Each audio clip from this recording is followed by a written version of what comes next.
Fala, senhores, Tranquilo, Cadar na área. O vídeo de hoje vocês vão entender sobre superando os vícios, a guerra da mente, certo? Isso aqui é um vídeo, é uma aula específica do curso, mas, porra, eu vejo as aflições de vocês e isso aqui não é só sobre dinheiro, tá, senhores? Isso aqui é sobre ajudar. E eu acho que essa aula aqui pode ajudar a mudar sua mente, pode ajudar a te mover para um caminho de alma grande, certo? Abandonar essa alma pequena que você abraçou, que te levou para a escravidão, que te levou para o vício e talvez te levar para uma alma crescente. Porque para mim todo cara que está no vício, ele está buscando Deus pela porta errada. E aqui a gente vai trocar uma ideia e vai tentar botar sua mente no lugar. Espero de coração conseguir ajudar você a melhorar a sua vida. Acho que é um vídeo que todo mundo tem que ver para não cair nas armadilhas e também poder ajudar um amigo que está passando por dificuldade, certo? Essa é a minha contribuição. Espero que faça diferença na vida de vocês. Sou Cadar, sou Caveira e esse é meu canal de mentalidade.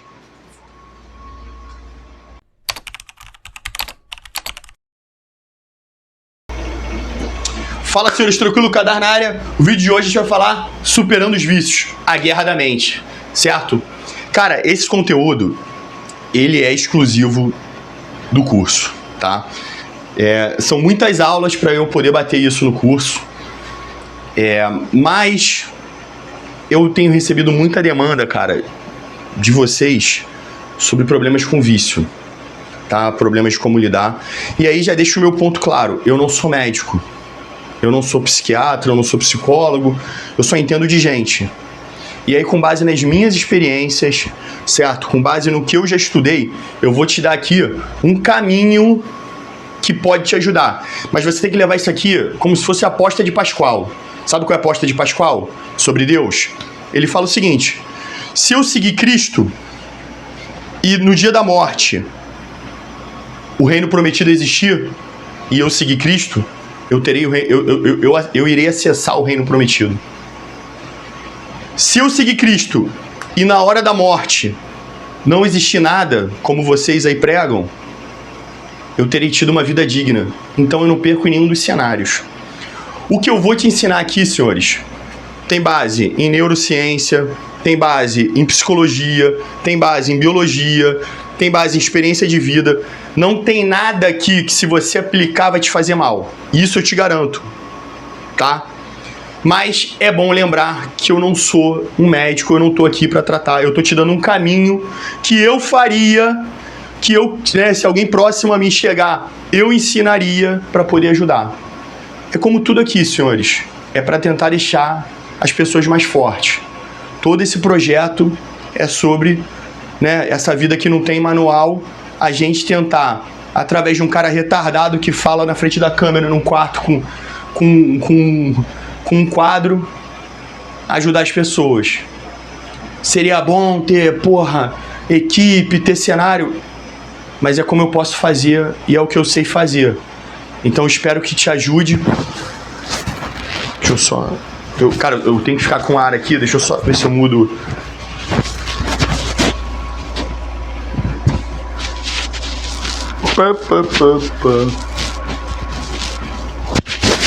Calma. Não se afobe. Isso. Quando eu mudo esse tipo de tom do som, o ar incomoda menos. Então, cara, espero te ajudar. Espero te fazer bem. Vocês me pedem muito esse vídeo. Ele era um tema exclusivo do curso. Mas... cara. Essa porra aqui não é só sobre dinheiro, entendeu? Eu quero ganhar. Eu quero dar uma condição melhor pra minha família. Eu trabalho. Eu entrego meu tempo aqui pra poder ter um retorno melhor pra minha família. Eu nunca fui hipócrita. Então apoiadores me ajudam, membros me ajudam, quem compra meu curso ajuda pra caralho. Mas não é só sobre dinheiro, entendeu, senhores? É sobre ajudar o próximo. É sobre tentar deixar esse mundo que eu odeio tanto um pouco melhor. Então, vamos ficar com essa aula e ver se eu consigo entregar o que vocês merecem e isso vai ajudar a vida de vocês. E o grande pedido sobre isso tudo é: se fez bem pra você, indica pro próximo. Não tem melhor indicação do que a de contato pessoal, certo? Então, se isso aqui te ajudou, filho, indica pro próximo. E já aviso, essa aula vai ser grande. Vamos lá. Guerra da mente. Por que o vício é guerra da mente? Filho, entende uma coisa. Você volta lá no vídeo construindo sua identidade. Você não é o que pensa, você não é só o que faz, você não é o que reage, você é o ponto de consciência que decide o que vai fazer. A sua cabeça é um turbilhão, o seu corpo ele tem vários feedbacks externos, mas na hora de executar, você é aquilo que você decidiu. Então você é o observador em cima disso tudo. Na neurociência, vamos explicar que 95% dos seus comportamentos são emocionais, das suas decisões são emocionais. 5% são racionais. E aí vai se dividir. Sistema 1, sistema 2. Livro bom para explicar isso. Rápido e devagar. Rápido e devagar. 2 formas de pensar. O escritor do livro ganhou um Nobel acho que ele ganhou 2 Nobel, só que eu acho que a economia não tem Nobel, mas ele foi citado no maior prêmio de economia, mesmo sendo psicólogo. Tem o de psicologia. Um desses 2 não tem Nobel. Eu sei que ele ganhou em um, ganhou no outro e foi indicado no de medicina. Mas no de medicina ele não ganhou como coautor. Ele seria a segunda pessoa a ganhar 3 Nobel. Mas é um ótimo livro, tá? Ele vai te ensinar isso aqui. E aí, cara, você tem que entender o seguinte: se nossas decisões são emocionais e nós somos o ponto de decisão entre o emocional e o racional, nós temos que melhorar esse ponto de decisão. O que seria esse ponto de decisão? Ele seria basicamente esses 5%, o neocórtex. E qual é a característica do sistema 2? Né? O curso, cara, são várias aulas para chegar nisso. Ele é lento, ele é preguiçoso, ele consome muita energia para ser produzido, então ele evita trabalhar. O sistema emocional é mais automático. Ele copia uma imagem de alguém, repete, repetitivo, cíclico. Os vícios estão mais próximos do sistema emocional. O que seria um vício, Kadá? Comportamento descontrolado. Você tem um comportamento que você não consegue ter controle, você não consegue ter consciência e ponto de decisão sobre ele. Busca cíclica por resposta em dopamina. Você precisa... Tua vida é uma merda. Você não fez nada produtivo na sua vida. Você não tem nada que na sua vida te dê prazer de fazer. Logo, você precisa buscar dopamina em algum lugar. E aí você faz uma fuga da pressão da vida. O viciado, cara, ele é um cara que busca Deus, busca a paz do espírito pela porta errada. Né? Ele não consegue entender o mecanismo de organizar a vida dele, ele não consegue entender as suas responsabilidades nesse jogo. Ninguém nunca explicou, né? Por mais que ele tenha ficado 20 anos na escola, ninguém nunca explicou uma coisa básica dessa, que 95% das decisões dele são emocionais e reativas.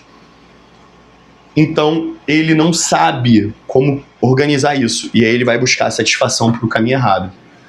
Ele viveu numa bolha, eu já falei isso pra vocês, né? Ele montou uma realidade baseada numa bolha, porque foi protegido pelos seus tutores. A bolha cria falsa sensação de paz, falsa sensação de segurança, falsa sensação de domínio. Mas quando é confrontado com a realidade, o baque da pressão faz esse cara ficar perdido e ele busca uma recorrência para compensar. Existem 3 fases do vício. O ignorante é o cara que não sabe que aquilo dali é um vício. Ele começa ali, né? E antes de eu entrar nisso, eu vou falar uma coisa.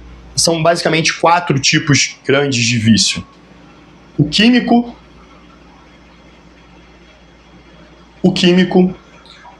comportamental, o emocional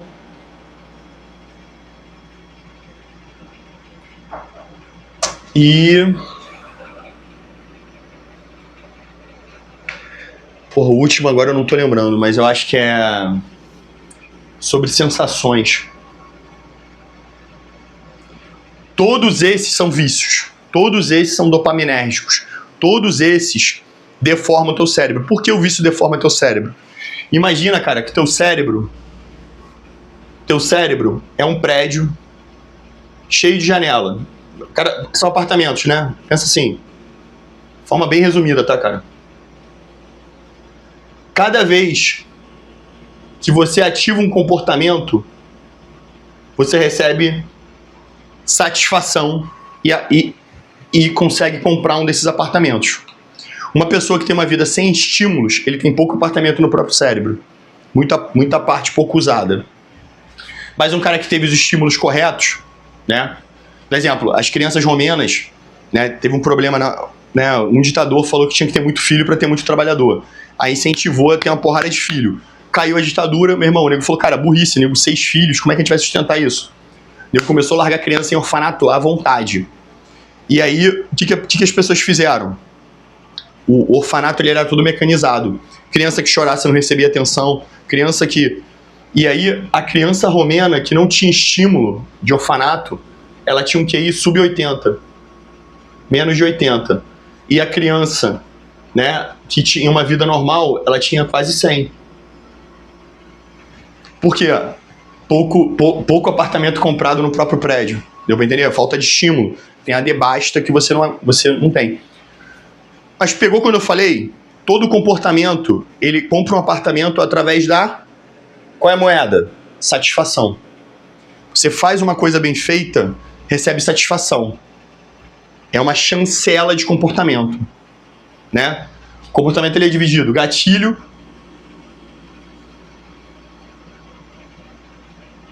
rotina e recompensa. Quando você faz o gatilho certo, recompensa, rotina, e você vai receber recompensa no final. Quanto mais você faz isso, mais você vai comprando aquela planta do apartamento. Você começa com 5% do apartamento e vai crescendo, até você ficar dono e abrir mais um apartamento no seu prédio. Por que o vício destrói? Por que o vício destrói as pessoas? Desculpa, já falei da rinite aí, mas sempre bom avisar para quem está chegando. Por que o vício destrói o cérebro? Porque o vício, filho, né? As ligações neurais, neurotransmissores, elas foram feitas para você ter uma recompensa a cada X tempo. Os vícios, normalmente, ele tem resposta rápida. Ação, rotina rápida. Gatilho, rotina rápida. Já recompensa. E aí, ele vai dando recompensa mais rápido do que estudar. Certo? E aí, o vício vai ocupando partes do teu cérebro. Só que, para se proteger, o que teu cérebro faz? Ele vai cobrando mais. Ele põe juros nisso aqui. Ele cobra mais. Aí antes, o que te dava recompensa era 1, agora tem que ser 10. Agora tem que ser 20. Agora tem que ser 50. E aí, cara, tu tá fazendo ação para ter 50 de recompensa. E aí tu tá ocupando outras partes do teu cérebro. E o teu cérebro use ou deixe.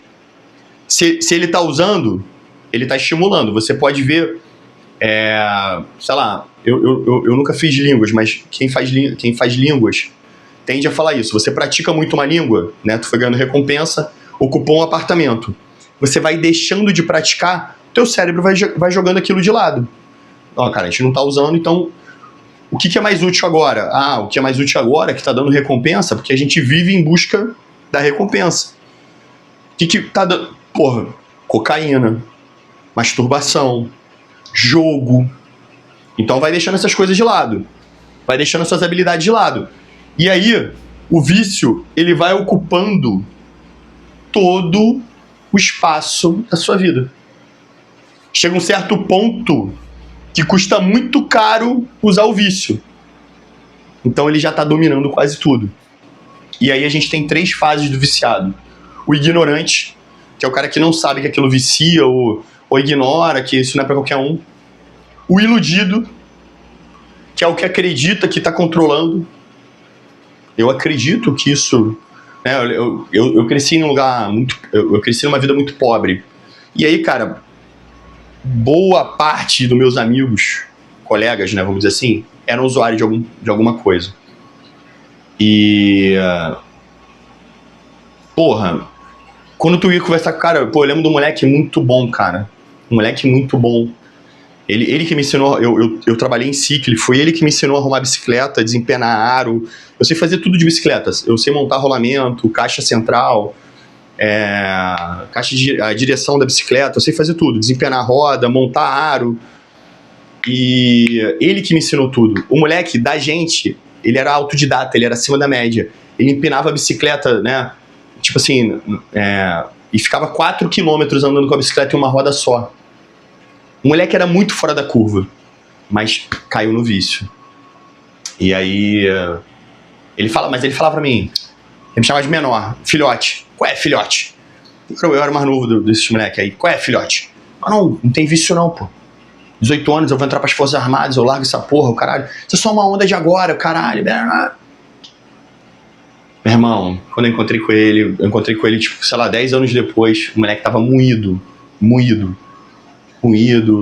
né? Tu vê a aparência do cara, o vício consumiu ele. Que aí é a terceira fase. Você era iludido, agora você entende que você é um merda. E aí Nietzsche vai falar que o pior fraco é aquele que abandona os valores morais de resistência. Porque os valores morais, cara, né? Viciado é coisa de otário.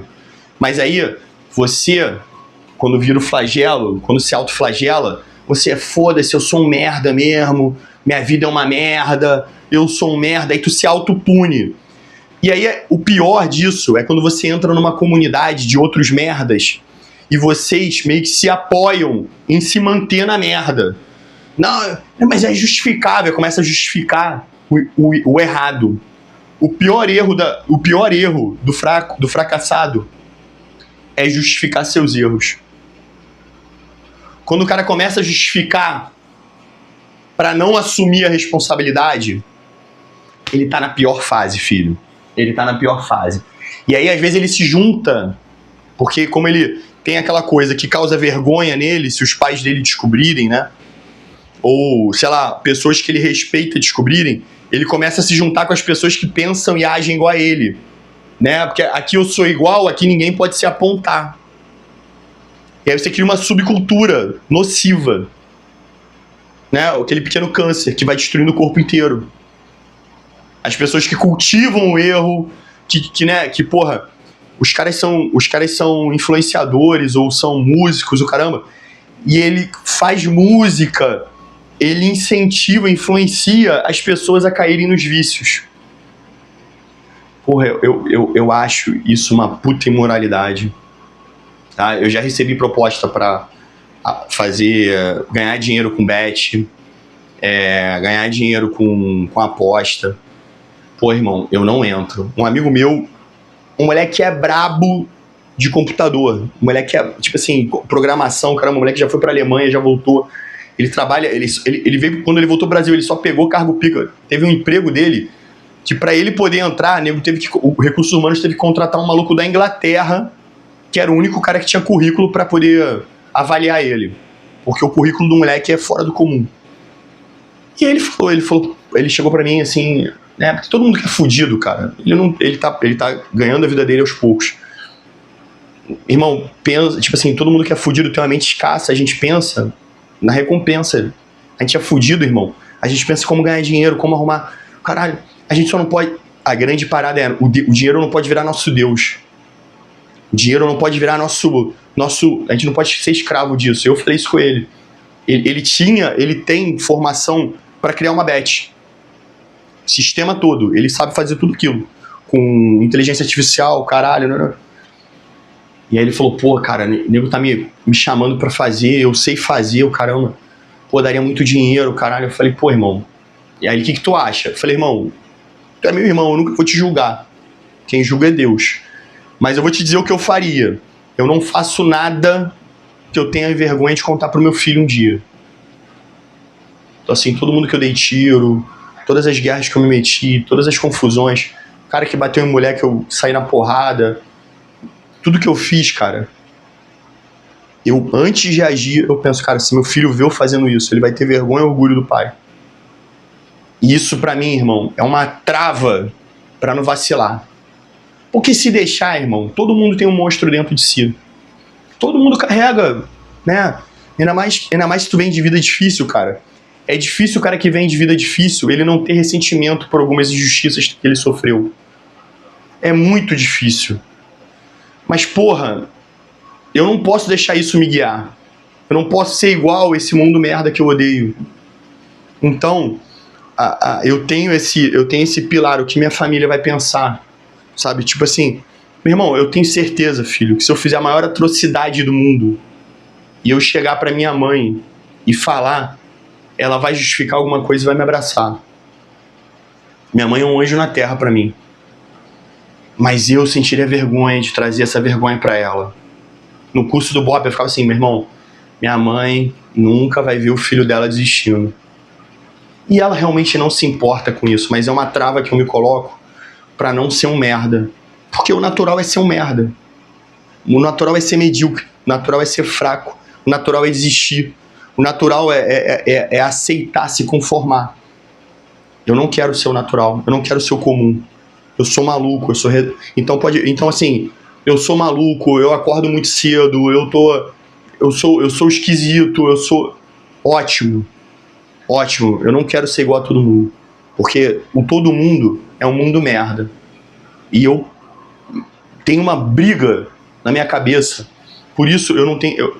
Eu vi tanta merda na minha vida, filho, que a minha autoconsciência em relação a vício é tão grande que eu não me deixo, né? Eu não me deixo nem aproximar. E se eu tiver que ter contato, não vai ser uma coisa que me controla.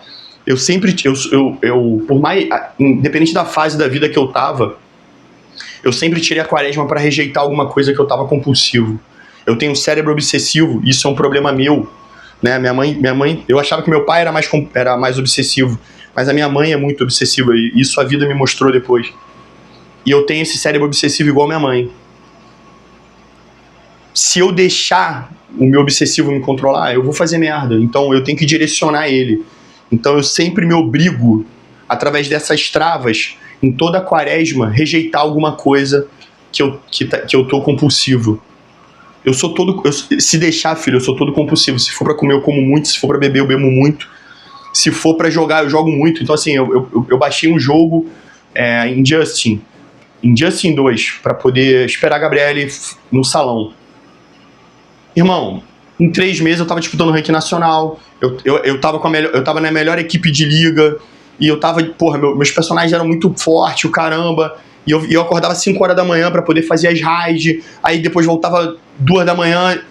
Eu sou muito compulsivo. Por isso eu não tenho videogame em casa. Eu tenho videogame antigo. Às vezes eu ligo, tal, brinco, desligo, desmonto, guardo. Porque não é a hora. Eu vou ter a fase do desfrute da minha vida. Mas hoje não é a hora. Então tudo que eu faço muito. Mas aí eu direciono pra quê? Pra musculação, pro jiu-jitsu, pro trabalho, pra criar. Vê quem tá fazendo vídeo no YouTube com a densidade que eu faço, que não é vídeo caô, não é vídeo 3 vezes por semana. Na verdade, eu faço mais que 3 vezes por semana. Se você olhar no Membros, eu fiz 5 vídeos semana passada. Eu sou compulsivo, mas eu preciso direcionar. Todo mundo tem um cérebro obsessivo. Eu acho que o meu é pior do que o de vocês. Então eu preciso controlar isso. Não sei se é porque eu sou neurodivergente ou por outras coisas, mas eu tenho. E aí, me conhecendo, eu tenho que direcionar. E, cara, como é que funciona essa tabela de recompensa? Cara, isso aqui é a única parte dessa aula toda que você não vai achar em lugar nenhum. Eu, mais ou menos, lendo muito, eu achei uma forma de mostrar a tabela de recompensa e a roda da vida. A tabela de recompensa, filho, ela é tipo um alto e baixo. A gente precisa desfrutar no alto, sentir a dor no baixo, a dor te dá impulso e tu sobe de novo. O cara depressivo, ele tá muito no baixo, a cruzeta tá muito no baixo do gráfico. A tabela continua sendo a mesma, de 1 a 100. E ele fica muito aqui embaixo. Aí ele começa a sentir prazer nas coisas ruins. nas coisas sem sentimento, no vazio, em alto sofrimento. O cara regulado, ele tá no meio. Ora ele tá em cima, ora ele tá embaixo. O cara viciado, ele tá no topo. Qualquer coisa, né? Tem um cara que ele falou, que era medalhista olímpico, que se viciou em cocaína. Ele falou,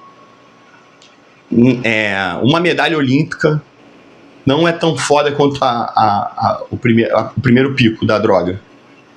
Ele falou isso, ele falou, cara, nada se compara ao primeiro pico da droga. E aí, por quê? Porque a droga, o químico, ele mexe diretamente no sistema adrenérgico, no sistema motor, sistema nervoso. Né? Os outros vêm através de algum sensor. A droga, química, ela vai direto pro sistema. Por isso o impacto dela é tão forte, por isso que ela vicia tão rápido. Né? Mas eu tenho uma cobrança, só retomando aqui, eu tenho uma cobrança tão grande em ter autoconsciência, filho, que eu não me permito. Então, assim, cada quaresma, eu tiro 40 dias para tirar algum vício. Já foi açúcar, já foi bebida, já foi pizza, já foi alguma coisa que eu esteja exagerando. Eu tiro 40 dias para fazer. Já foi jejum a cada tantos dias, de 24 horas. Eu sempre tiro na quaresma para tirar alguma, né, dar alguma chicotada em alguma coisa que eu tô me dominando. Eu, quando eu tava com a coluna fodida, eu fiquei ano passado inteiro, até agosto, onde eu fiz a cirurgia, muito fudido de coluna. Eu tava tomando um coquetel de remédio e a dor não parava. E o médico que me operou, eu falei sobre os remédios, falei, cara, daqui até a cirurgia, o que dá pra fazer? Porque, porra, eu tô ficando não funcional. Porra, meu filho abaixa, eu não consigo ficar embaixo com meu filho. Eu não consigo pegar meu filho no chão e botar no carrinho, botar no banco. Eu faço, cara, mas com a dor excruciante. Aí ele falou, pô, tu tem problema de vício? Eu falei, não.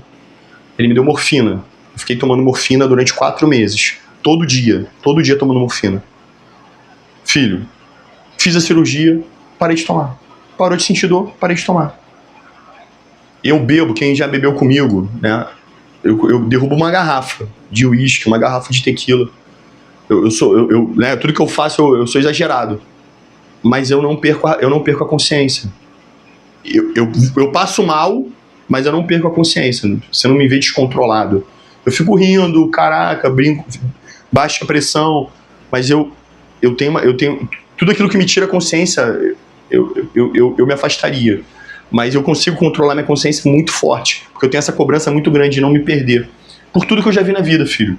Né? Família, pessoas próximas, amigos que se fuderam. Então isso tudo me afeta. Beleza, Kadá. O problema do viciado é que ele tá no topo. Ele tá no topo da métrica. Ele não quer sair daqui do alto. Ele foge da dor. Ele foge da dificuldade. Ele quer o máximo de satisfação sempre. Então, filho, ele cada vez aumenta a dose, cada vez ele destrói mais a vida dele, cada vez ele ocupa mais apartamento do cérebro dele com aquela porra. E a grande questão é que ele precisa trazer essa regulagem pro meio. Como ele vai trazer essa regulagem pro meio? Né? Eu vou falar ali na frente, mas basicamente ele precisa jejuar do seu vício. Agora é o seguinte, cada tipo de vício tem um jeito diferente. Por exemplo, né? É normal o cara viciado, ele sempre achar que o seu vício é pior. Então eu tenho um cara que tem problema com rede social. Ele acha que rede social é o mal do mundo. Eu tenho um cara que tem problema com pornografia. Ele acha que pornografia é o pior do mundo. Mas, cara, alguns vícios só dependem de você. Outros você precisa de... Né, por exemplo, o cara que é viciado em químico, dependendo da química, ele precisa de algum apoio de remédio. Porque a própria abstinência causa um dano, né? Porque essa tabela, para voltar, ela tem que ter dor. Para ela voltar ao gráfico. Causa um dano muito forte. E aí, se não tiver um outro remédio, se não tiver um acompanhamento de remédio, pode não dar conta. E aí, então assim, o vício químico, você precisa ter um apoio especializado para poder fazer. Eu não vou falar nome de remédio aqui, eu não vou ser irresponsável. Mas o vício químico tem esse problema. Os outros, você precisa fazer um tempo de jejum. Minimamente 4 semanas. Se você conseguir fazer 4 semanas, teu cérebro, ele trabalha com uso ou deixe. Se você faz 4 semanas, quer dizer que você não está precisando tanto. Aí ele começa a alugar esses apartamentos que você não está usando para outras atividades, que você tem que criar. Por isso que é normal dizer, um cara que sai de um vício entra em outro. Mas aí é um vício produtivo que vai te criar coisa. E aí, o que você precisa melhorar? Você precisa melhorar o seu autocontrole, né? Se 95% do teu cérebro é emocional e impulsivo, 5% só tem controle. Você precisa que o teu 5% decisório seja suficiente para controlar as decisões negativas que esse 95% vai tomar. Tem decisão emocional, filho, que é positiva. Nem tudo emocional é ruim. Mas quando elas forem de impulso negativo, você tem que ter uma sobra de energia para conseguir bloquear ela. Senão você não vai dar conta. Então, o que a gente precisa fazer? Fortalecer o neocórtex. Uma vida tranquila, uma vida dentro da bolha, deixa a gente mole. Uma vida sem desafios, né? Uma vida sem um tigre no barco, que nem as aventuras de Pi, deixa a gente mole. Deixa a gente sendo guiado pelas nossas emoções. Porque, tá dentro da bolha, tá protegido, pá. Mas a vida que você precisa ter é uma vida que controla, que se controla, que consiga te dar o ponto de consciência sobre os feedbacks. Porque você pode ter o pensamento que for e o impulso corporal que for. Pode ser um monstro da porta para dentro. Mas o que você põe para fora no mundo é o que decide. Você pode ter os pensamentos mais atrozes, né? Ainda mais o cara que acompanha pornografia. Todo vício vai aumentando a dose. A pornografia não é diferente. Você vai aumentando. Você começa com... Na minha infância não existia muito essa dependência de pornografia porque não tinha tanto acesso com um toque. Hoje você dá um toque e você acessa alguma coisa pornográfica. Na minha etapa não existia isso. Muito mal uma revista. E eu era duro, não tinha nem como comprar revista. Mas então, assim, a minha etapa era mais difícil. Então, assim, se tornar coisa difícil já dificulta do vício acontecer. Minha etapa, o mais comum de vício era alcoolismo e drogas. Minha etapa de infância. Cigarro, né, drogas no geral, alcoolismo. Então todo mundo na rua conhece algum alcoólatra que não, né, perdeu tudo por causa da bebida. Um moleque perdeu tudo por causa da droga. Os moleques que não conseguem parar de fumar. Então, a minha etapa de vícios, eu vi coisas diferentes, mas a acessibilidade que hoje tem te provoca outros vícios. Você precisa controlar os seus impulsos. E aí, beleza, Kadar, como eu faço isso? Eu tenho 7 passos que vão te deixar mais forte. Porque a vida, se você conseguir ter mais autoconsciência, você consegue reger e aprender a negar os impulsos. Tem um estudo, né? E esse é um estudo. Eu acho que ele não foi randomizado, mas tem um autor que ele fala que existem 33 virtudes que, se exploradas, deixam o seu sistema 2 mais forte. Mas, cara, tu resume essas 33 virtudes com a abnegação. Se você aprender a abnegar impulsos, abnegar a raiva, abnegar o medo, abnegar o cansaço, abnegar a fome, porque existe uma grande diferença do eu ter vontade e do eu ter necessidade. Você acha que tem necessidade de comer 4 vezes ao dia, ou comer todo dia, mas seu corpo aguenta ficar 10 dias tranquilo sem comer. Não vai perder nenhuma função, tu vai emagrecer, o efeito colateral é emagrecer. Tem um estudo de um cara que ficou 1 ano, né, 360 dias em jejum. Ele saiu, acho que de 200 e pouco quilos para 80 quilos. Ele fez acompanhamento médico, foi um estudo, e não teve reboot. Ele fez acompanhamento médico, teve que reidratar com sais minerais, fazer acompanhamento de algumas vitaminas, mas basicamente, no quadro geral, ele não perdeu nenhuma função motora, não perdeu nenhuma habilidade. E tem outros estudos, tá, sobre outras formas, mas basicamente é isso. Você acha que você confunde vontade com necessidade. Então você tem que aprender a diferenciar. A maioria das coisas que te regem são vontades. Se você aprender a abnegar elas, você consegue seguir. Mas o problema você não tem força moral, psicológica para abnegar. E aí você começa a ter problema. Então, os 6 passos, cara, os 7 passos. Os 7 passos. Eu passo sempre quando algum seguidor meu vem conversar comigo sobre vício. Por mais que seja uma coisa especial do curso, se eu sei algum jeito que pode ajudar, eu indico. A gente precisa, se você reparar, a gente precisa, para curar um vício, melhorar o nosso comportamento, a nossa resistência à dopamina e aprender a lidar com pressões. São basicamente 3 coisas que, né, basicamente, grosso modo falando, são 3 coisas que te carregam para o vício. Pressão, comportamento repetitivo que você aprendeu a fazer e não consegue desfazer, e pouca resistência a cortisol, que te faz ficar sempre buscando dopamina. Desculpa. Então, a primeira coisa, cara, eu pelo menos, eu não consigo ajudar ninguém que não queira ser ajudado. Toda pessoa que acha que sabe tudo, ou toda pessoa que já definiu, né, o seu saber ou não quer saber de ser ajudado, eu não consigo ajudar. Tem gente que consegue, tem gente que, né, a psicologia ensina, por isso que o psicólogo é muito importante, a como você fazer quando o paciente é resistente, como você introduzir mesmo assim o tratamento. Eu não sei, eu não sou profissional disso. Então, eu só posso ajudar quem assume a responsabilidade e quer mudar. Eu só posso ajudar quem quer ser ajudado. Eu não consigo obrigar ninguém. Então, assim, vamos dar esse tratamento para pessoas... Ela quer mudar? Não. Então, eu não sei como ajudar. Né? Eu vou dar exemplos. Eu vou mostrar, talvez, para ele quanto a vida dele vai continuar merda. Mas isso é convencimento.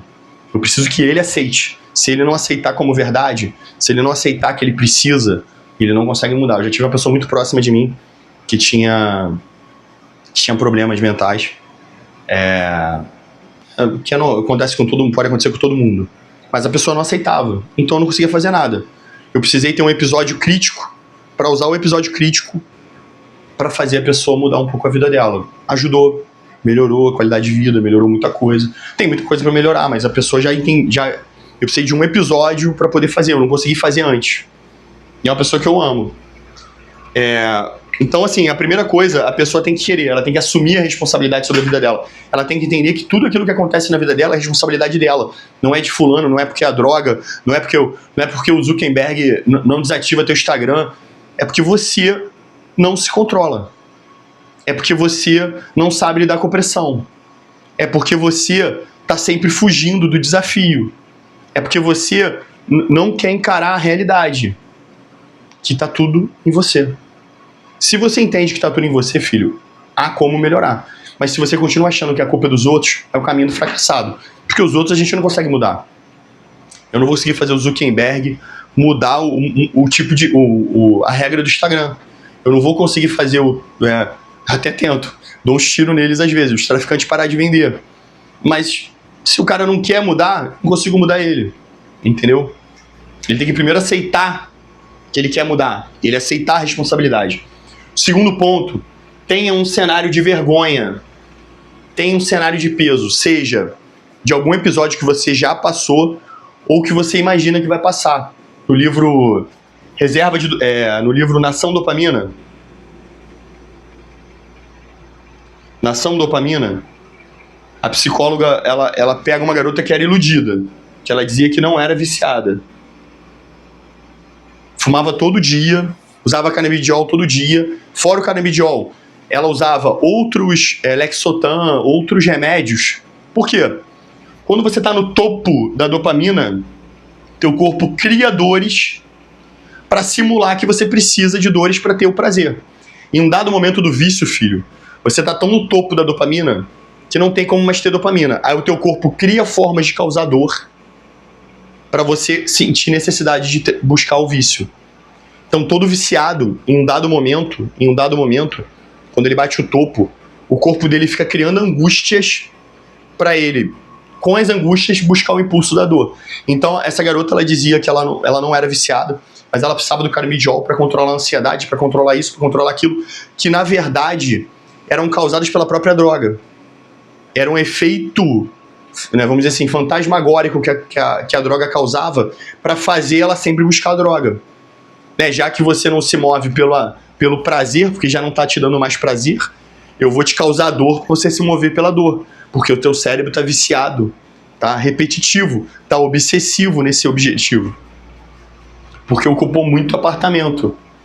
Então, o que ela fala pra essa garota? Ela fala assim, você se imagina daqui a 5 anos como? Aí ela foi falando, eu vou conquistar isso, eu vou conquistar aquilo, eu vou ter um emprego, eu vou ter isso, eu vou ter aquilo. E a droga vai estar onde? Ela vai deixar você fazer isso tudo? Aí ela toma um susto, porque ela, né, não se dizia viciada. Ela, vai, eu paro a hora que eu quiser. Para mesmo. Aí ela faz uma provocação. Aí a garota, paro a hora que eu quiser. Então vamos fazer um combinado. Se você ficar 1 mês sem usar droga... Aí ela deu o passo a passo pra garota lá no livro.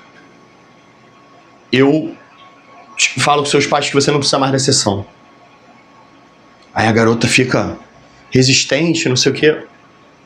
Vai. Quando ela volta 1 mês depois, ela falou, cara, parei de usar. E realmente eu era viciada. Quando passou 1 semana, eu comecei a entrar em crise. Mas eu me controlei, eu cortei as pessoas próximas de mim que usavam, não sei o que, nananana. Deu certo, tô me sentindo melhor, minha ansiedade passou, minha dor passou. Porque no final era a própria droga que causava aqueles problemas para fazer ela buscar. O vício é covarde, filho. Seja em jogo, seja em... Então, crie um cenário de vergonha, ou projete um, tá? Você precisa ter esse cenário de vergonha. Por quê? Toda vez que você pensar em molengar, filho, certo? Vou dar exemplo assim, o moleque que faz pornografia, que tá viciado em pornografia, a recompensa dele do sexo normal, do vício, da relação casual, né, vamos dizer assim, tradicional, já começa a não compensar. Aí ele começa a buscar as mais bizarras. E o site tem todas as bizarras. Aí ele vai indo, né, irmão, ele chega num momento tipo Dark, sabe qual é? Parada assim, a única coisa que dá prazer pro moleque são as coisas mais bizarras que não se acha. Porque aí essa dificuldade de não se achar dá um prazer de buscar. Certo? Normalmente o maluco é viciado em pornografia. Ele não consegue transar com a parceira, porque o sexo casual, ele olha aquilo já sem graça. Ele precisa das coisas mais estimulantes, absurdas possível. O cérebro dele tá deformado. Ele precisa fazer esse jejum, né, para poder restabelecer. Mas o grande problema é... naturalmente, em um dado momento ele vai sentir atração entre relações entre animais e pessoas, entre coisas bizarras como pedofilia, estupro e coisas mais bizarras ainda. Isso é um efeito que provavelmente ele vai bater. Ele pode até não agir, tomara a Deus que não. Mas em um dado momento, o vício dele de pornografia vai buscar as coisas mais bizarras que tem. E assim, eu tô pensando com a minha cabeça de coisas que seriam bizarras. E aí ele precisa analisar. E aí, dentre essas coisas mais bizarras, pensa qual que você teria mais vergonha de se tornar. Dentro de um cenário de um moleque viciado em droga, pense qual é o pior cenário que você poderia se tornar. Se você é apostador, pense o que você perderia realmente no pior cenário. E aí torne aquilo como se fosse uma coisa real, porque o teu cérebro sabe que é verdade ou mentira, e tenha vergonha disso. Pô, cara, mas por que tu tá me fazendo pegar essa dor? Porque a dor, filho, a dor é uma mola. Ela te faz concentrar bem para não perder o objetivo e curar essa dor. Você pode se tornar aquilo, mas agora você vai cultivar ela para ela te dar energia, que é a ira, né? Te dar energia para você chegar na verdadeira satisfação, que é conseguir controlar teu vício. Então, ter uma culpa para ter como mola, o grande problema é, normalmente a culpa, o cara, quando ele tá no alto flagelo, ele torna ela, como ele fica imoral, ele não sente ela, ele disfarça ela, ele cria uma realidade, uma interpretação paralela para não ter culpa. E aí, se ele não tem culpa, filho, ele não consegue ter a energia que ele precisa para mudar. Porque às vezes um esculacho que você toma num problema, numa discussão, faz você ter energia para trabalhar o dobro e vencer uma guerra. Isso é fato. É a roda da vida. Eu ensino isso no curso. A dor, ela tem um sentido fisiológico para sua evolução. Mas você tem que aprender a tirar proveito disso. Mas você fica se justificando. Não, eu quebrei a dieta porque o dia, porque a noite, porque não sei o quê. Não, você quebrou porque você é fraco. Você está justificando agora a sua fraqueza. Aceita, eu sou fraco e eu preciso melhorar. Essa dor aqui é a maior vergonha que eu posso passar. E aí toda vez que você estiver refugando no tratamento, você fala, cara, ou eu mudo ou eu aceito ser aquele merda que eu não quero ser. Essa é a grande parada. E aí tu dá mais um passo. Eu acordo de manhã, filho, 4h40 da manhã. Meu problema não é vício, mas eu acordo 4h40 da manhã cansado às vezes. Cansado na maioria das vezes. Eu não acordo motivado, eu não acordo super animado. Mas aí na cama, a primeira coisa que eu faço, eu agradeço a Deus por estar me dando mais um dia. Agradeço por Ele proteger e cuidar da minha família. E a terceira coisa é, tem gente que confia em mim e eu não posso decepcionar eles. E aí, meu irmão, puto, eu dou todos os passos para começar meu dia. Eu ainda não consigo fazer isso com total felicidade, né, de coach do amanhecer que nego promete. Eu uso a minha dor. Um dia talvez eu torne isso um hábito tranquilo, mas hoje eu uso a minha dor. Tô usando há 3 anos que eu tô nesse ritmo. Beleza, essa vergonha vai ser teu escudo. Toda vez que você pensar em fraquejar, tu vai ter que acessar ela. Terceiro, faça um esporte de alto rendimento e intensidade. Filho, não é esporte de gato mole, certo? Não é aquela caminhada michuruca, eu faço esporte. Ou aquela luta que ninguém tem medo de ninguém. Tem que ser um esporte, filho, que te cause medo, que te cause preocupação, que dê frio na barriga, que dê tensão, que dê estresse, mas tu continua fazendo. Eu gosto do jiu-jitsu. O jiu-jitsu, né, se você não for um gato mole que fica escondendo ali pra não treinar, mas o jiu-jitsu, ele é uma boa luta. Por quê? Tu tem treino todo dia, tu sai na mão todo dia, pessoas mais fortes chamam pra treinar e te amassam sem pena. Tu vai visitar a academia, nego te trucida, tu vai pra campeonato, é uma pressão do caramba. O que isso vai fazer? Ser uma coisa chamada pico de cortisol. Uma pessoa sem resistência a cortisol tem um pico baixo.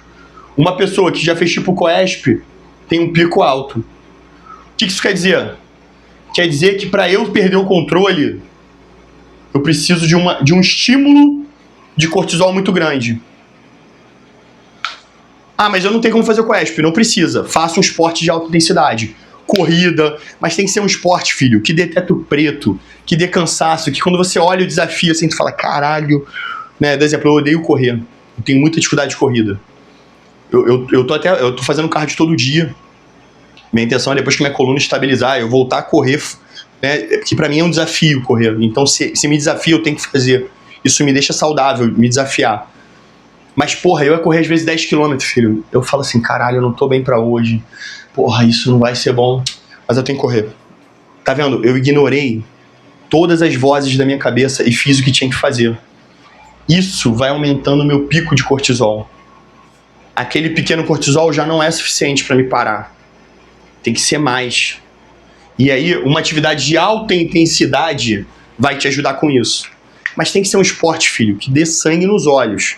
Que tu sinta terror, medo, cansaço, fadiga. E aí tu vai ter uma recompensa de serotonina quando tu completar a missão. E aí, filho, tua vida começa a ter prazeres que não precisam ser do vício. A gente começou a melhorar agora. Toda vez que você vencer um dia difícil de luta, tu vai ter uma recompensa de serotonina. E aí você não precisa recorrer à fuga de dopamina. Quarta coisa, crie atividades não naturais. Cara, isso aqui não é papo de coach do amanhã, mas crie atividades não naturais. Acordar muito cedo, tomar banho gelado, imersão no gelo, cortar açúcar. Por quê?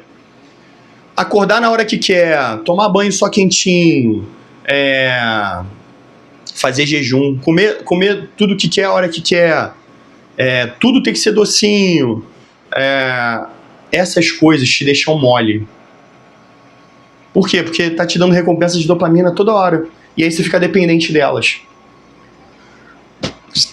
Se você começa a agir não natural, banho gelado. Tem um cara, no livro Nação Dopamina, que ele curou o vício de cocaína, porque a mulher dele, quando descobriu, falou, camarada, se tu ou larga o vício ou me larga. E a gente vai fazer exame de sangue a cada X tempo. Não tem como fugir, né? Aí ele estudou um pouco, começou a fazer banho de imersão gelada todo dia de manhã. Gelo. Menos 10 graus, uma porra assim. Ficava lá, começou a ficar 1 minuto, depois 5, depois 10. Quando ele sai dali, ele tem uma recompensa de endorfina. Porque saiu de uma coisa ruim. Saiu de uma coisa ruim, tu vai pra coisa boa. Tu saiu de um castigo. E isso começou a ajudar ele a tratar. Ele curou o vício à cocaína com isso. Ele dá esse relato no livro. Então esses hábitos não naturais vão fazer o teu neocórtex começar a abnegar os impulsos do límbico e vão te deixar mais forte. Uma vida miserável como eu tive, que não daria para escolher o que comer, né? Tinha que acordar independente de estar feliz ou não para trabalhar. Tinha que encarar o medo, né? Eu tive problemas, né? Que eu tive que encarar. Eu acho que me forjou, por mais que na época eu ficasse puto, me forjou para ter essa consciência que eu tenho. Meu neocórtex me parece ser bem forte em relação ao meu límbico. Eu ainda dou umas vaciladas, às vezes eu vejo que eu tô mole, eu dou uma ripada, mas isso me ajudou muito. Não é papo de coach do amanhã, tu não vai fazer isso para ficar milionário, mas tu vai fazer isso para deixar o teu límbico mais controlado. Quinta coisa, vai no endócrino. O que é o endócrino? Endócrino, dentro das especializações médicas, é o cara que olha você através dos seus exames e ele reajusta as peças. Tipo, eu quando fui no endócrino, que é o Igor, eu sempre cito ele ajustou minha tireoide, ele ajustou meu cortisol, que eu não tinha cortisol. A minha tireoide estava desregulada, então tu tem sobrepeso, falta de energia, né? E vai só piorando se tu não ajustar. E ele ajustou umas outras taxas que eu não estava bem, B12, eu faço suplementação de B12, porque isso ajuda você a se condicionar. Cara, então por que eu não começo pelo endócrino? Porque eu não quero que você crie como ponto de referência um tratamento médico. A gente tem que primeiro trabalhar o teu neocórtex. Porque se você for primeiro no endócrino, por mais que você desenvolva todas as habilidades, quando chegar na hora de decidir o que te resolveu, você vai acreditar que foi a muleta do médico. E aí a gente não fez o teu... Né, ficou aí, agora tá sem dinheiro para ir no médico, como é que eu vou tratar? Não é assim. Primeiro começa nos outros, vai fazendo de pouquinho em pouquinho, vai marcando 1-0, 2-0. Por mais um dia que eu ganhei, mais 2 dias. Troque a ambiência. Eu já falei isso aqui, acho que no RC 7.6. Troque a ambiência. Ambiência é ambiente mais pessoas. Troque ela. Por quê? Né, tem um livro chamado Biologia da Crença, que ele explica que toda célula sempre se acreditou que o núcleo que fazia a inteligência dela. Mas depois de um tempo, foi percebido, é até a teoria do livro, que o que permeia a célula, né, a capa de proteção da célula, o plasma que protege a célula, é inteligente. Ele que autoriza ou não o que vai entrar e para a direção que a gente vai.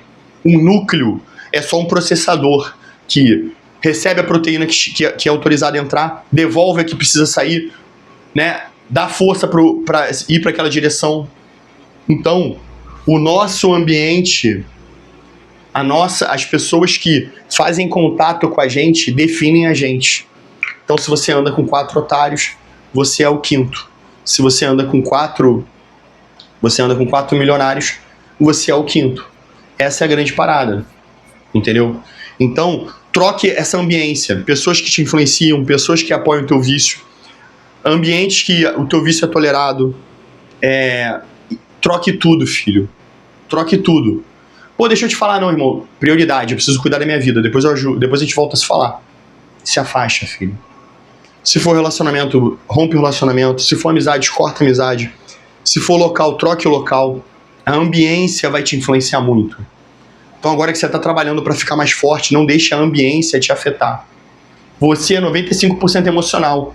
Se você está num ambiente onde todo mundo é otário, o seu vacilo emocional vai ser de otário. Agora, se você está num ambiente onde todo mundo pensa em prosperidade, trabalhar, crescer, ficar forte, o teu vacilo vai ser investir mais, trabalhar mais, fazer acontecer, ter mais resposta.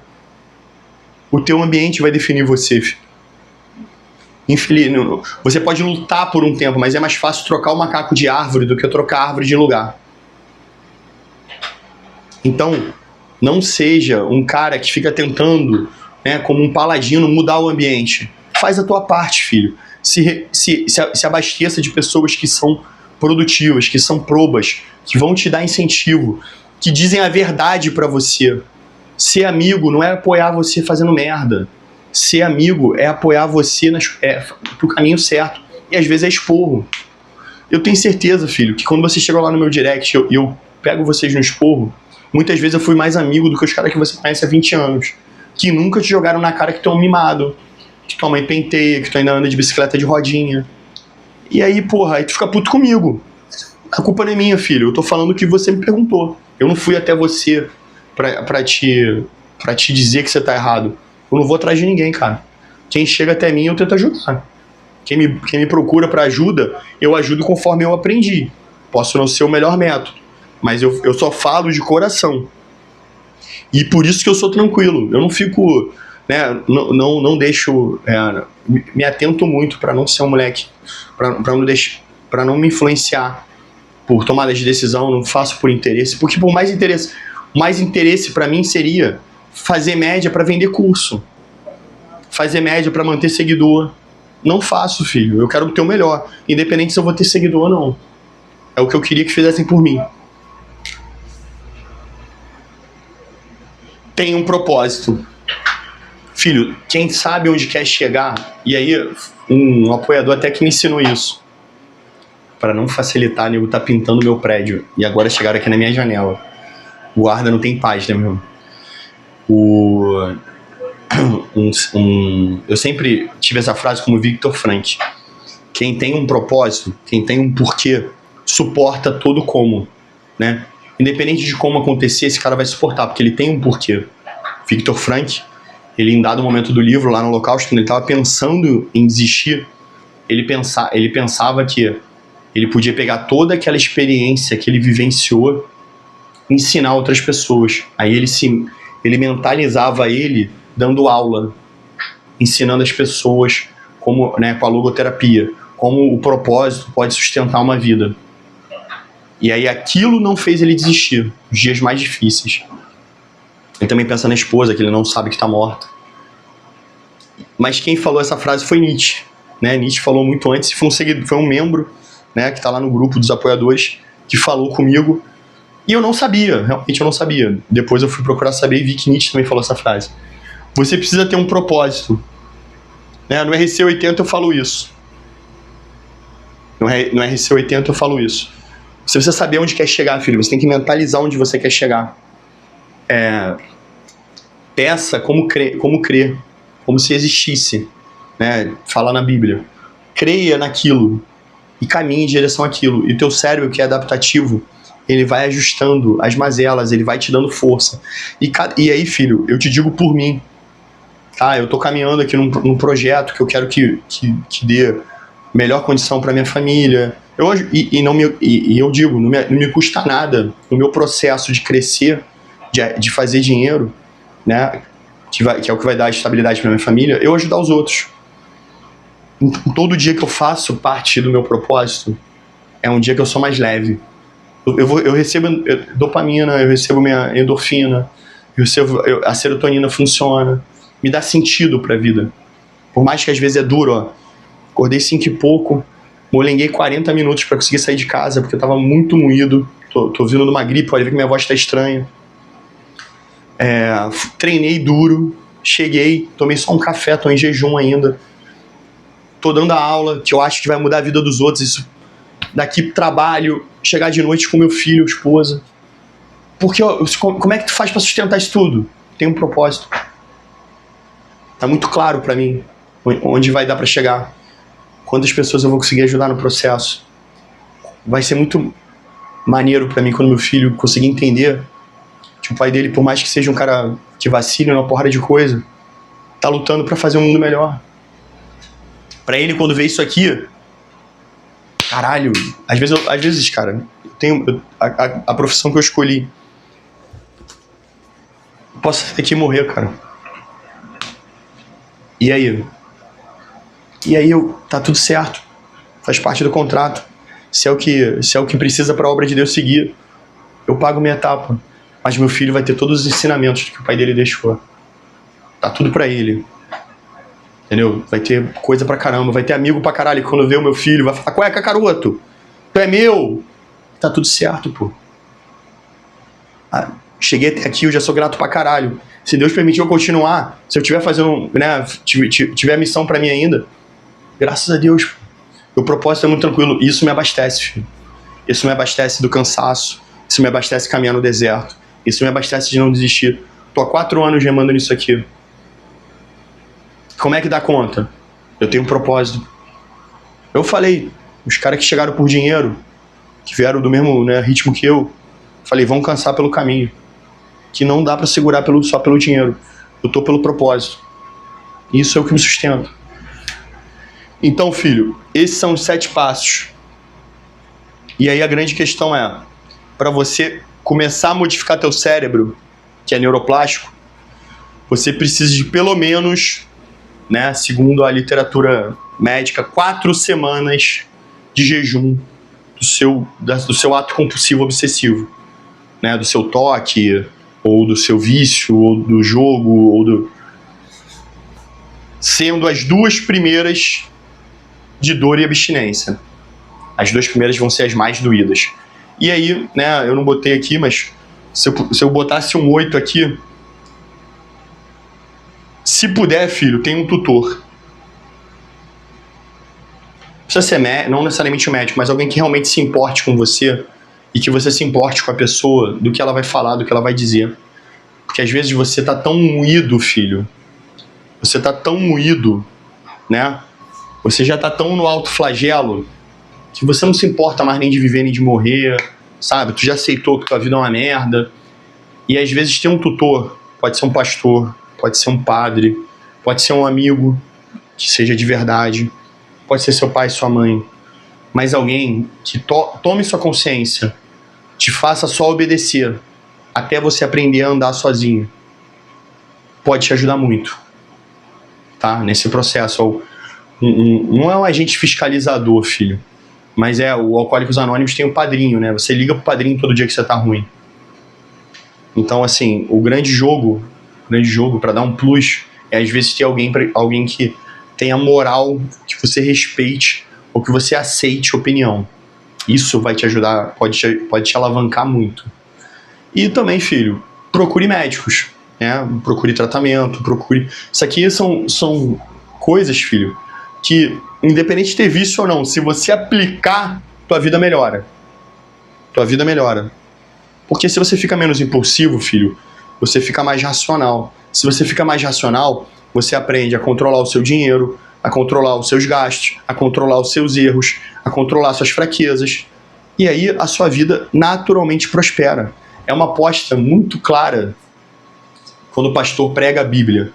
E no final ele diz, tua vida vai prosperar se você fizer abnegação, tiver coragem sobre as coisas, lutar contra o medo, for resistente, tiver uma vida digna, sua vida vai prosperar, filho.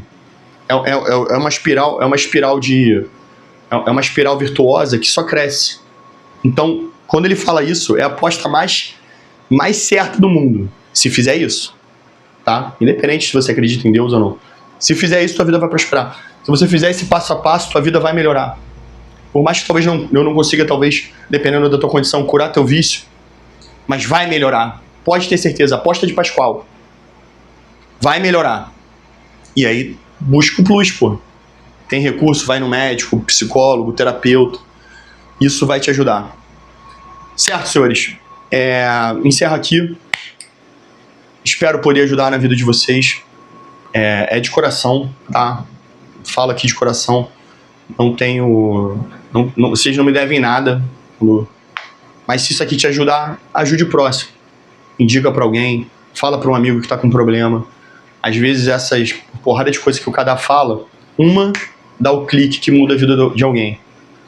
E se a gente quer melhorar esse mundo, a gente tem que mudar ele. Não adianta ficar só reclamando, ficar só vida, azar. A gente tem que fazer a nossa parte. Eu tô fazendo. Graças aos apoiadores, aos membros, as pessoas que compram o curso, eu tô podendo fazer mais. Mas todo mundo pode fazer um pouco dessa parte. Todo mundo é soldado nessa guerra. E a gente é tão forte quanto o nosso elo mais fraco. Então essa corrente só é forte. A força dela é contabilizada pelo elo mais fraco. Então o que a gente precisa fazer? Pegar o cara mais fraco do nosso bando e deixar ele forte. Esse é o jogo. Porque aí a gente vai ter um time de forte. E aí a rebelião começa. E aí um dia vai ser impossível negar a nossa existência, os nossos valores. E a gente vai provar para o mundo que um bando de loucos pode fazer a diferença. Certo? Conto com vocês. E é só o começo. Cara, queria agradecer aos membros, aos apoiadores, aos inscritos, aos alunos do curso, por me darem a possibilidade de estar ajudando as pessoas. Tá? Vocês fazem parte disso. É graças a vocês que aulas como essa acontecem. É graças a vocês que essas mensagens são possíveis de serem feitas. E também agradecer a molecada que às vezes nem compra curso, nem menciona, mas está sempre indicando o curso, está fazendo corte, né? Os moleques do Hatsin, Cortes Cadar 09, Virtuosamente. É uma galera que tem ajudado a espalhar a nossa mensagem. Né? A rebelião está começando, a gente está começando a chegar onde a gente nunca chegou. Então, agradeço a todos vocês, tá? E todas as pessoas que a gente salvar, saibam, vocês fazem parte disso, certo? E é só o começo.